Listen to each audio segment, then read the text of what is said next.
Ladies and gentlemen, there are a lot of people going to come up here and ask you for your support, and they're going to tell you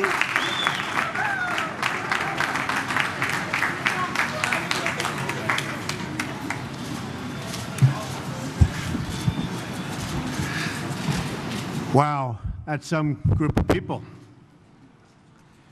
So we're going to be discussing something so important for our country, for our economy, and for getting us all working again and working well again. It's a tax reform that I think will make America strong and great again. Too few Americans are working, too many jobs are being shipped overseas, and too many middle-income families cannot make ends meet. This plan directly meets these challenges and the challenges also of business.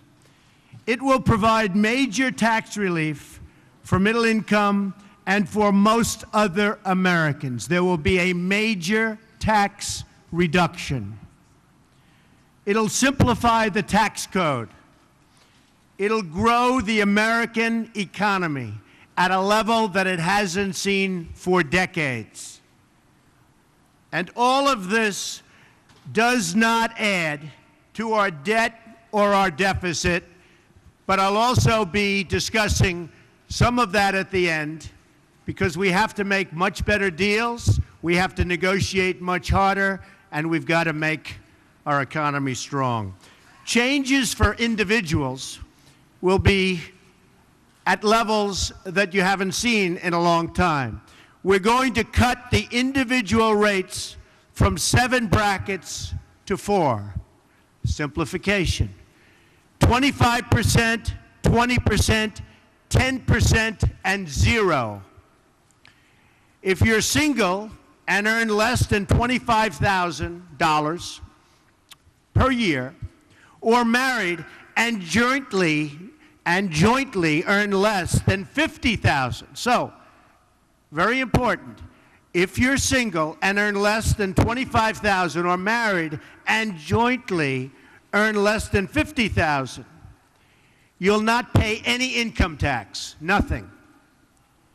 This eliminates very strongly and quickly the marriage penalty, very unfair penalty. It eliminates the AMT, which is the alternative minimum tax. It ends the death tax. It's a double taxation. A lot of families go through hell over the death tax. It reduces or eliminates most of the deductions and loopholes available to special interests and to the very rich. In other words, it's going to cost me a fortune, which is actually true, while preserving charitable giving and mortgage interest deductions, very importantly. It ends the current tax treatment of carried interest. Those are the hedge fund folks that I've been talking about for quite a while. They make a lot of money, carried interest. So it ends the current tax treatment of carried interest for speculative partnerships that do not grow businesses or create jobs and are not risking their own capital. Changes for business. Now, so important, because it's all about business, it's all about jobs. We have 93 million people in this country that are in serious trouble, that want to work, they can't work. So for business, no business of any size, from a Fortune 500 company to a mom and pop shop, to a freelancer living from gig to gig, will pay more than 15% of their business income in taxes. Big reduction.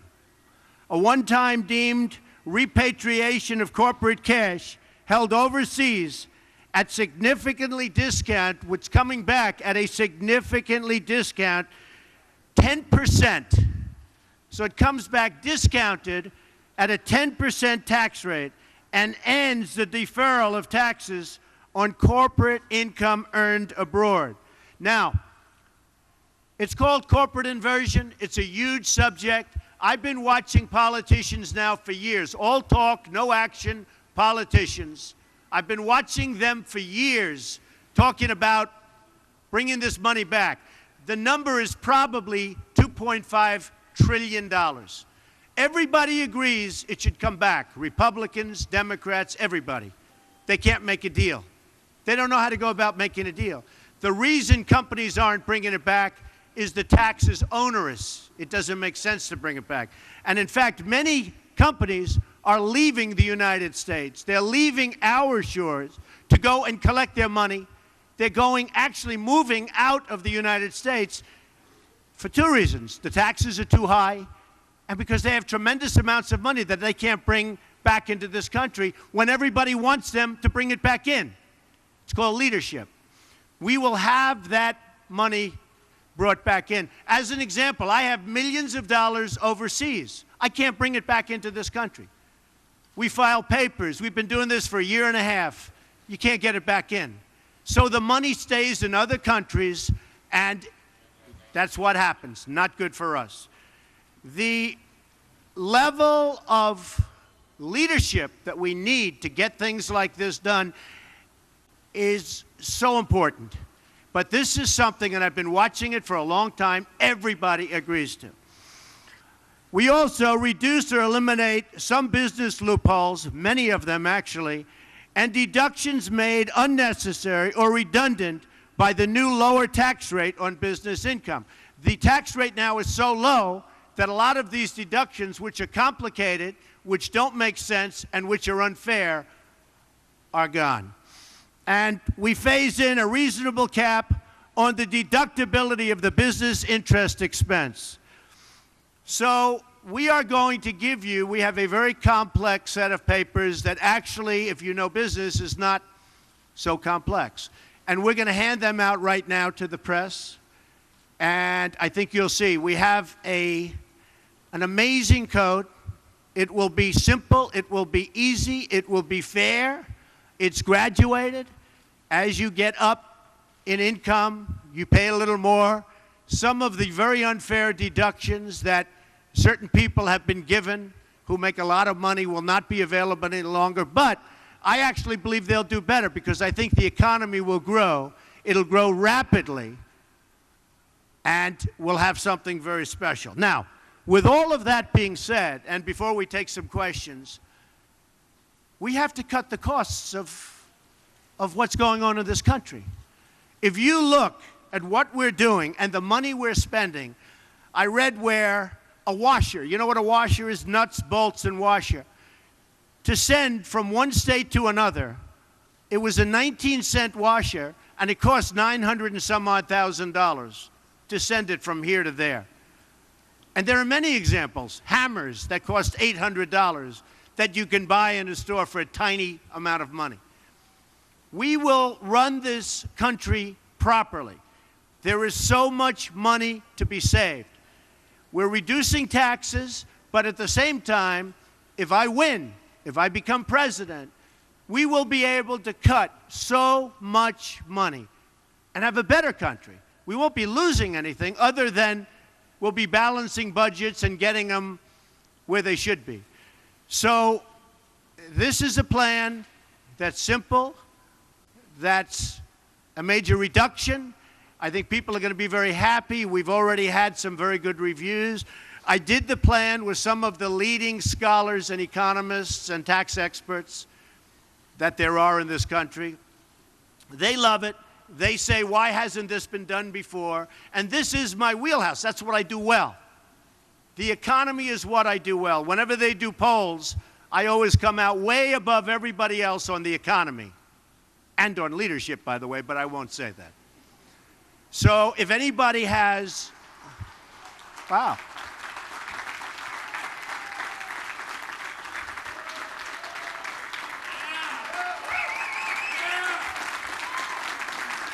Thank you. That's amazing. That's some of the press was actually clapping. I never saw that. I don't think I've ever seen that before. All right, why don't we take some questions from the press? Yes, go ahead. No, I'm not going to do that yet. I have to get their approval. But we have some of the top people in the country worked on this. Well, we're looking at a 3%, but we think it can be 5, it could even be 6. We're going to have growth that will be tremendous. And by the way, if we have more than 3, these numbers are really spectacular. And one of the things that they don't take into account in any big league fashion is the cutting. There is so much waste in government that I believe when I get in there, I'll be able to cut, without losing anything, to cut tremendous amounts off of the, and we're not even showing anything for that. So they're very conservative numbers. Yes, Sarah. Yeah. My taxes will, first of all, I have a much simpler tax statement. It'll be much simpler. When I do my return, my returns go up to the ceiling and beyond, which is ridiculous. And you spend millions of dollars at a high level on lawyers, accountants, and everything else.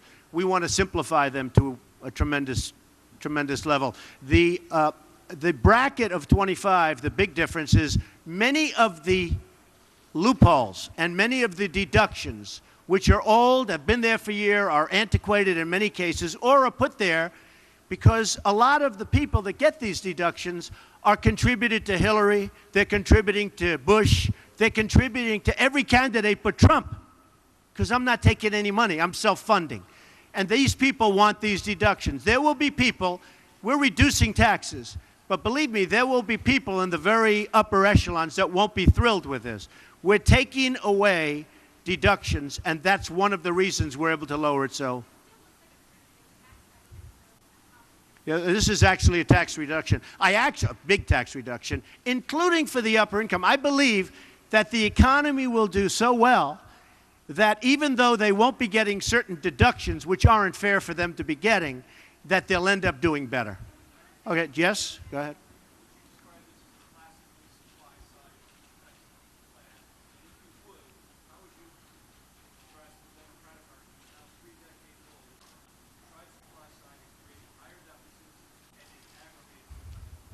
I just think this is a common sense approach. You know, we could say supply side, you could say there's 15 different names given out for different kinds of reductions or increases. I don't think it's supply side or anything else. I think this is a common sense, well thought out tax proposal that's going to trigger the economy, going to make everybody go back and really want to work. It's going to create tremendous numbers of jobs. One of the other things that I'm coupling this with is if I become president, I'm going to renegotiate our trade deals. Because our trade deals are not sustainable by this country. Not sustainable. We cannot continue to let our jobs go to all of the different countries. There's not a country that we negotiate with that doesn't make a better deal. Everybody. We lose money with everything. I'm also going to renegotiate some of our military costs because we protect South Korea. We protect Germany. We protect some of the wealthiest countries in the world, Saudi Arabia. We protect everybody. We protect everybody. And we don't get reimbursement. We lose on everything. We lose on everything. So we're going to negotiate and renegotiate trade deals, military deals, many other deals that's going to get the cost down for running our country very significantly. I'm not showing a big number in that, but I believe that if I become president, those numbers are going to be massive. As an example, Saudi Arabia, they make $1 billion a day. We protect them. So we need help. We're losing a tremendous amount of money on a yearly basis, and we owe $19 trillion. I used to say 18 for the last 6, 7 months. Now it's 19, and it's only going up. Yes, Tom?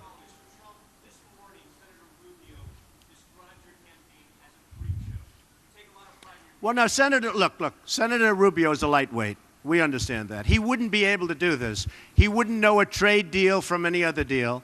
And what certain people are trying to do is they're trying to take, we just went up in the last poll, we went up 2 points in the last poll, and we continue to go up. In the NBC poll, I think we went from 26 to 29. We're going up very strongly in the polls. They don't know what to do about it. I built a great company. You'll see that in 60 Minutes last night. I built a great company. It's a phenomenal company with very little debt, tremendous cash flow. I'm funding my own campaign. Guys like Rubio, I mean, he desperately needs money. Ask the car dealer in Florida. Ask the people that support him. And a guy like Rubio and others, I don't want to single him out. You're singling him out. but they're largely controlled by their donors, the special interests, and frankly, more than anybody else, the lobbyists. I've turned down millions and millions of dollars from lobbyists and special interests because it's not the right thing. It's just not right. And that seems to be resonating very strongly. Yes. Thank you. Thank you.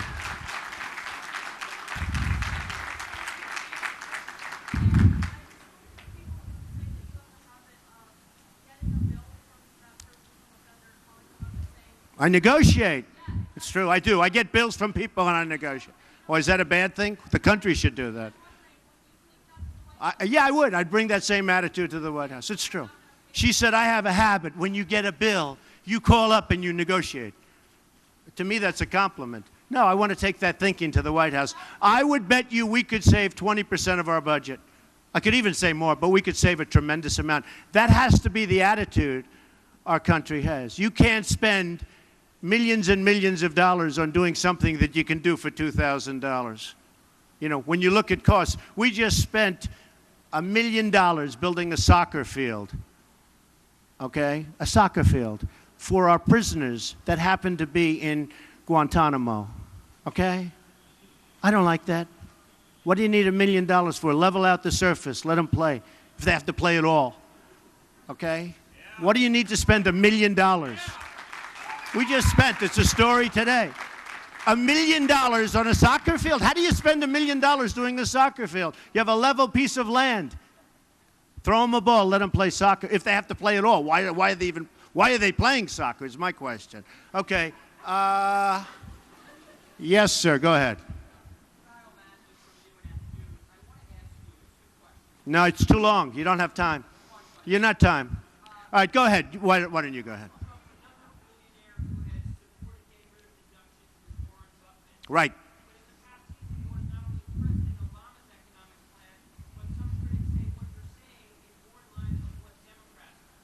No, not at all. We're lowering taxes, which the Republicans love.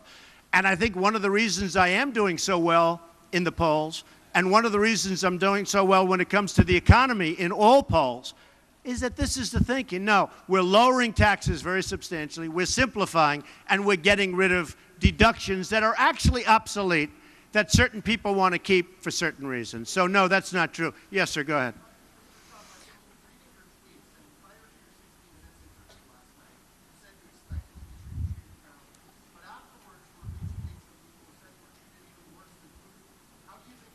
Well, Putin was interviewed and I was interviewed last night. I thought Charlie Rose did an excellent job, but I thought his was a softer interview. Scott Pelley interviewed me. I thought Scott was terrific. I mean, it was a tough interview, but I thought he was very fair. And I thought the piece was very good. Yeah, go ahead. Why is he harder on me than Putin? I would say because Putin is a nicer person than I am. Okay, go ahead.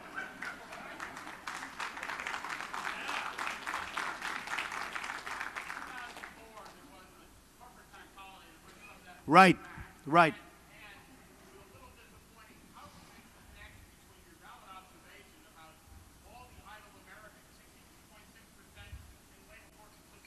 It's the worst in 36 years. Okay. Well, it's a good question, and you can connect the dots. But I guess it has been probably since '04, you know, you're talking about 10, 11, 12 years, that people have wanted to bring the money back into the country.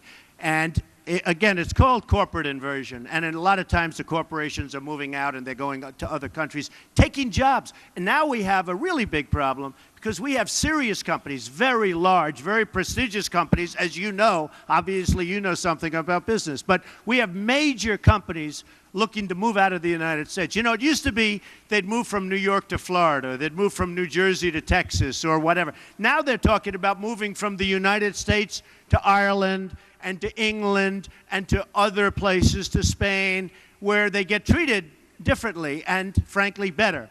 And they're doing that for a number of the reasons, but one of the big reasons, as you know, is taxes. One of the other reasons is to get all of this cash that they've built up and they can't get back into our country. And when this money comes back into our country that everybody wants, it's going to be put to work in our country largely. It can go other places, but largely.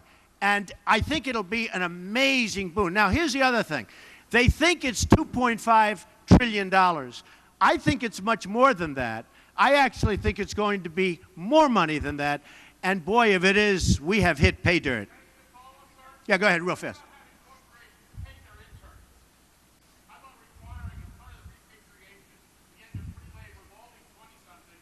Well, you know, when you end the repatriation, when you get the money coming back in, beyond, tremendous things happen. Sarah, go ahead. Well, I'll be announcing that in the not-too-distant future. But I will tell you, I've been honest. I'm the only one that's honest about this thing. I watched Romney, and I watched, I pay so much tax, I pay so much tax. I watch all politicians, and they say, I fight like hell to pay as little as possible. Can I say that? I'm not a politician. I fight like hell, always, because it's an expense. And you know, I fight. I have the best lawyers and the best accountants, and I fight, and I pay. But it's an expense. And frankly, I would feel differently if this country were spending the money wisely instead of throwing it out the drain. Our country spends our money so stupidly. And I will tell you that I can speak for myself. I pay a lot of tax, but I fight like hell to make it as low as possible. But I would feel a lot differently if our leadership was such that I respected the decisions. All you have to do is look at a list of the things that our government is spending money on right now, and you don't feel so good about our country. Yes?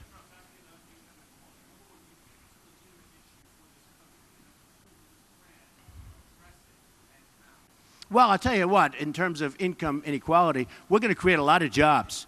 You know, right now, we have a false 5.4, 5.3, 5.6. Every month is different. It is such a phony number because when people look and look and look, and then they give up looking for a job, they're taken off the roll, so the number isn't reflective. I've seen numbers of 24%. I actually saw a number of 42% unemployment. 42%. And it could be because when you're looking for a job and you go around and you look and you look and you fight and you want to work and you want to take care of your family, and then you can't get the job, and you know what I'm talking about because you're shaking your head, and you can't get the job, essentially, for statistical purposes, you are considered employed. So then I read, every time it comes out, I hear 5.3% unemployment.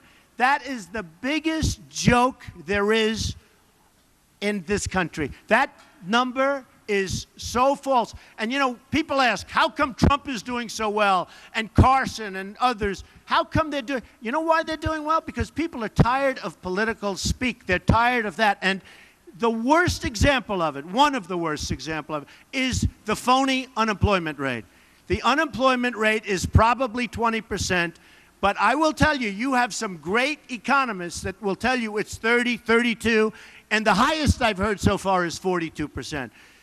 There's anger out there at the job picture. Now, one other thing. With that being said, China, Japan, Mexico, Brazil, these countries are all taking our jobs like we're a bunch of babies. That will stop. People will treat us fairly if I become president. We are losing our jobs, we're losing our base, we're losing our manufacturing. All of that will stop. Yeah, go ahead. Well, this is number one, it's simplification. Number two, what I'm really doing is the big picture, because corporations now are going to start having an incentive to create jobs. They're going to have an incentive also to stay in this country. They're going to spend, well, if they provide bigger dividends, people are going to have more money to spend. So that's not so bad either. If a corporation gives out a bigger dividend, that's great. Mr. Jones gets a bigger dividend, he's going to have more money to spend in the economy. So that's good. Yes, ma'am. Should Chris Christie what?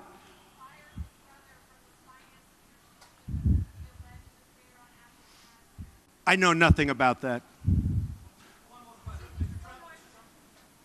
Yeah, go ahead.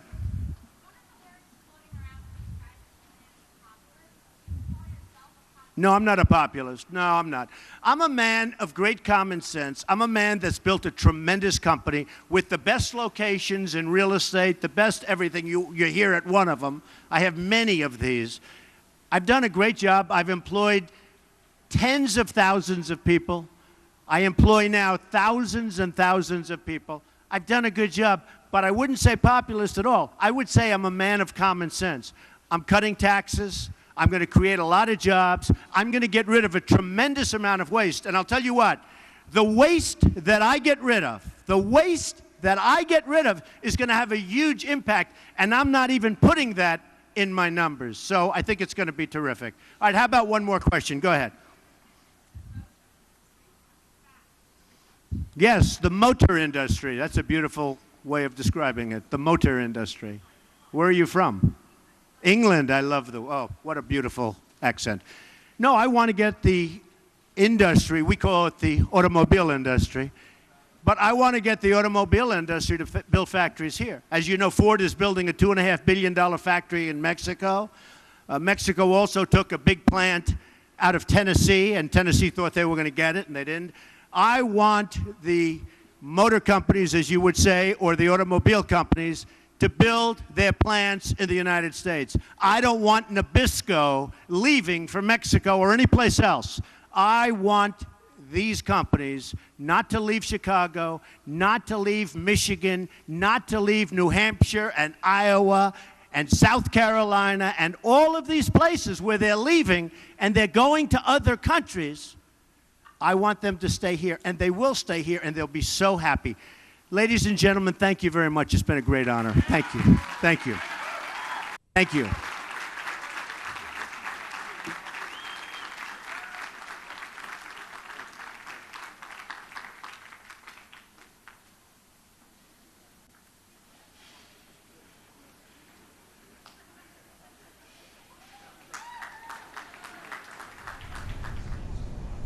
Donald Trump there at Trump Tower announcing his ideas and his plan for taxes if he becomes president from his Trump Tower offices, the lobby there. We're going to take your phone calls. You can let us know what you think about what you heard. The numbers to call for Democrats 202-748-8920, for Republicans 202-748-8921, and for independents and all others 202-748-8922. 8922. Want to take a look here at a CNN Politics article. Talks a little bit about Trump's ideas. Donald Trump on his tax plan, zero rate for some. With a look there at Donald Trump. Donald Trump revealed new details about his tax plan in an interview on Sunday. That was with CBS's 60 Minutes. His plan will feature individual tax rates that range from 0% for individuals making less than $25,000 a year and couples making less than $50,000 a year, to a top rate of 25% for the wealthiest Americans, slashing the current 39.5 top rate, according to the Wall Street Journal, which received a preview of the campaign's proposal on Monday. We're going to take your calls. You can let us know what you think. You can also go to cspan.org or to our Facebook page and answer the question there. We'll have a question up on what your thoughts are and your reaction to Donald Trump's tax plan. Let's take a look here also from Katie O'Donnell, who's got them outlined in a tweet that she sent out. And it says, some of the different tax rates, comparing them. 0% there for single filers who are making $0 to $25,000 per year. Then a tax rate of 10% for those $25,000 to $50,000, 20% for $50,000 to $150,000, and then 25% for anyone making $150,000 and up. And let's take a look here. Jill Lawrence also sending out a tweet. This one talking about something that Grover Norquist has said. The real Donald Trump tax plan is consistent with his tax reform group's pledge. Another one from Brian Tao, who says low-income people would file a one-page form with the IRS that says, I win under Donald Trump's tax plan, with a look at some of the outline there. And then Jill Lawrence writing Trump, no, I'm not a populist. I'm a man of great common sense. And then one more of the sort of memorable lines, I guess you could say, from Donald Trump here. Putin is a nicer person than I am. Got a call on the line here from Richard in Stoneham, Massachusetts. Hi, Richard. Hi, how are you? Pretty good. You're on the Republican line. Go ahead. I just want to say Donald Trump's plan was huge. I thought it was going to be a great tax plan. He's offering some great ideas out there. It's really going to benefit the rest of the country. And do you think he's going to have any problems if he became president with actually getting Congress to put some of this forward? I don't think he will. Donald Trump's been doing this for a long time. I mean, I think you can make America great. All right. That's one of his campaign slogans there. Dana calling Southbury, Connecticut, on the line for Independents and Others. Hi, Dana. Hi, how are you? Very good, thanks. Yes, I liked his speech. However, I'd like to know, I come from Waterbury, Connecticut. I grew up in that town, which is a manufacturing ghost town right now. At one time, Waterbury, Connecticut made just about everything except the automobile. I wish he would have addressed how is he going to bring jobs back to that are lost to overseas countries. For instance, Timex, a huge company in the Waterbury area. It's all made overseas. All the watches are made overseas right now. Scoville Manufacturing, Lux Clock, the Chase Company. I mean, I could go on and on. These were factories that, gave the middle class a very good paying wage. He didn't address that topic. That's what I was kind of looking forward to. And also some of those corporate inversions that we've been hearing about a lot as well, part of Donald Trump's plan. Democrats line, we got Patricia from Elderon, Wisconsin. Hi, Patricia. Hello. Hi. Yes. Actually, I'm not talking about the policy because I couldn't even fathom what he meant. But I do want to criticize this particular thing as a piece of broadcasting. He's a multi-billionaire functioning in the Trump Tower, and he can't afford microphones for the questioners. Yeah. I couldn't hear a damn thing the questioners were saying. So, next time he does one of these, what are they? All right, Patricia, thanks for the call. Another tweet here. This one's from Jill Lawrence.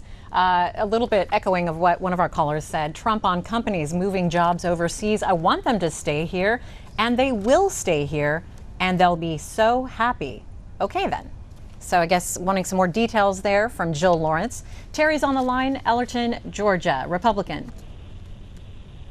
Yes, I was just wanting to let you know that I think he had a great idea, Donald Trump. I mean, it's a great idea. But the only thing that I'm concerned about most is that he needs to do something with all this food stamp that these people just wearing that out. To me, he needs to do something about that. Food stamps. Okay, thanks for the call. Princeton, West Virginia. We've got, is it Virgia on the line? Virginia. Virginia. Hi, Virginia. Go ahead. Hi. Donald Trump had me when he quoted about the unemployment. It's way more than the people know. And he had me when he wants the companies to quit moving out of the United States and build back in the United States for us workers. And he is a very good businessman, and he will make this country great again. What's it like there where you are, Princeton, West Virginia? Well, it's jobs, but people don't seem to want to work here. I don't know what the problem is. They give them the SSI too quick for my thoughts, on it. All right, Virginia, thanks for the call. North Bergen, New Jersey. Mike's on the line, Democrat. Mike, what'd you think about what you heard from Donald Trump? I don't know about this guy. I just don't know. He's going to say he's going to cut things. What is he going to cut? You don't specify what he's going to cut. I'll cut this, I'll cut that, but what is he going to cut? Okay. Cary, North Carolina. Joan, Republican. Joan, you got the floor. Thank you. Hi. I just wanted to know, he was talking about the military. However, I have a big issue with the people behind bars, that they're able to get an education while they're behind bars. And I believe, like single parents, they work so hard in order to, make it. And unfortunately, they are not able to get an education. I would like to know what he would do about that. All right, taking your phone calls, getting what your thoughts are on Donald Trump's tax plan. Some of what we heard here in his remarks at Trump Tower, New York City. Lines are up on your screen. If you want to give us a call, you can also join us online, facebook.com/cspan, and answer our question there.